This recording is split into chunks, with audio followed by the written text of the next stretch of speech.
आज मैं आप लोगों को ऐसी कहानी बता रहा हूँ जो आप लोगों को सोचने पर मजबूर कर देगा। एक बहुत ही बूढ़ी माँ थी और उसका एक बेटा था जो कि अपनी माँ के साथ ही रहता था। एक दिन की बात है, वह बूढ़ी माँ सो रही थी, तभी घर में कुछ चोर घुस गए। चोरों को लगा कि सब लोग सो रहे हैं, लेकिन उनको यह नहीं पता था कि बूढ़ी माँ सो नहीं रही है। बूढ़ी माँ बहुत ही ज्यादा उम्र की होने की वजह से उठने में परेशानी होती थी। चोरों को घर में घुसता देख बूढ़ी माँ ने बोला, बेटा तुम लोग कहाँ जा रहे हो?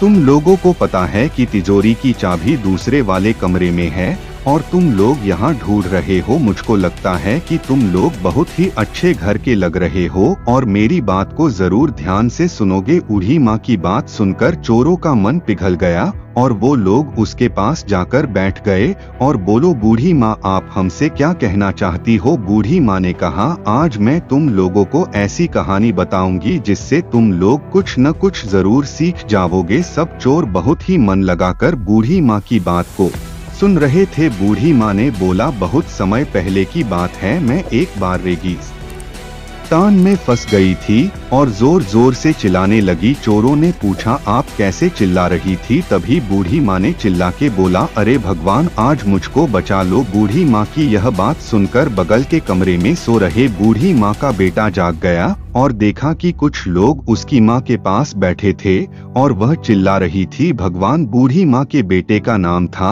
और अपनी माँ की बात सुनकर वह अपने गांव के कुछ लोगों को लेकर आया और उन चोरों को खूब पीटा और बोला, ऐसा अब मत करना कभी भी। जाते समय सारे चोरों ने उस बूढ़ी माँ का पैर छुआ और निकला गए। तो दोस्तों, इस कहानी से हमें सीख मिलती है कि मुसीबत के समय समझदारी से काम लेना चाहिए।